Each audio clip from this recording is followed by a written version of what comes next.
Hey, my name is Carol East Rosen. It's very Southern to have double first names. My family tree dates back to Louisiana in the 1840s. Being a Southerner, I think that the sincerity and maybe we speak too quickly or are too opinionated. I think we're natural born hosts and hostesses, and we want to share the benefits of what we have. We know what passing is. We've learned about passing. And we passed for a while in Spain, and we passed for a while in Germany, and we passed for a while in the South. And at each of those junctures, though, that eventually had to come to an end. Because in the end, we were not German, we were not Spaniards, and we are not Southerners.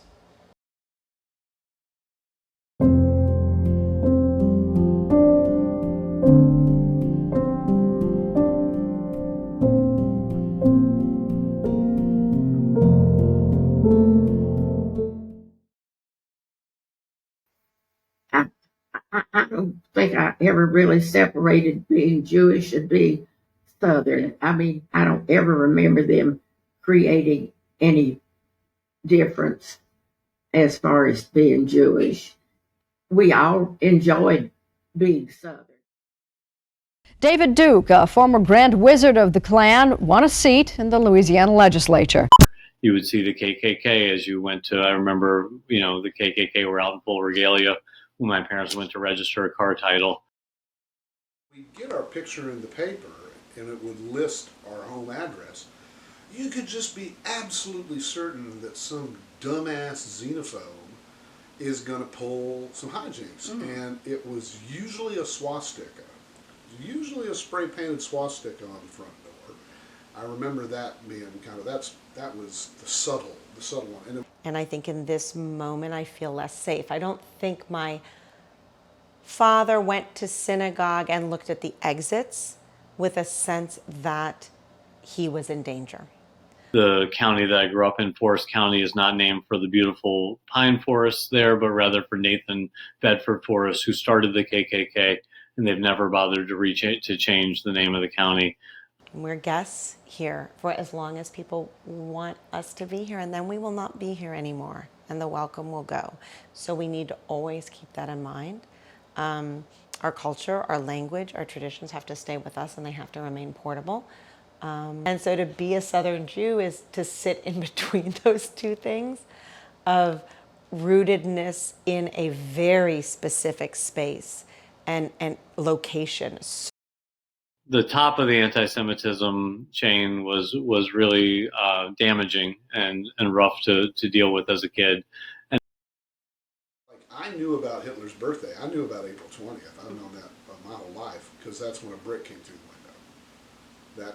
That's we had our own little Kristallnacht every now and again. And I don't think necessarily all Jewish people had to put up with this. I have to allow for the fact that we were very, very publicly Jewish, and very proudly so.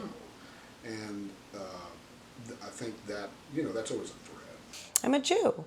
It is in every fiber of my being. It's how I understand and engage with the world. It is my understanding of ethics and morals. I had a teacher who was physically abusive with me while saying anti-Semitic things.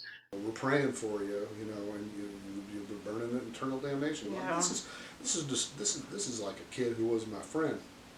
So this is sort of the milieu that I go to the synagogue and I know where the exits are, and my children do too. And we've talked about how to exit and what an emergency looks like and what do we do. That's the reality. Jews are wanderers. We are unrooted historically, generationally.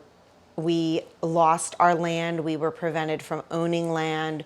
We had to keep moving. And Southerners have this sense of themselves as so rooted in place and land.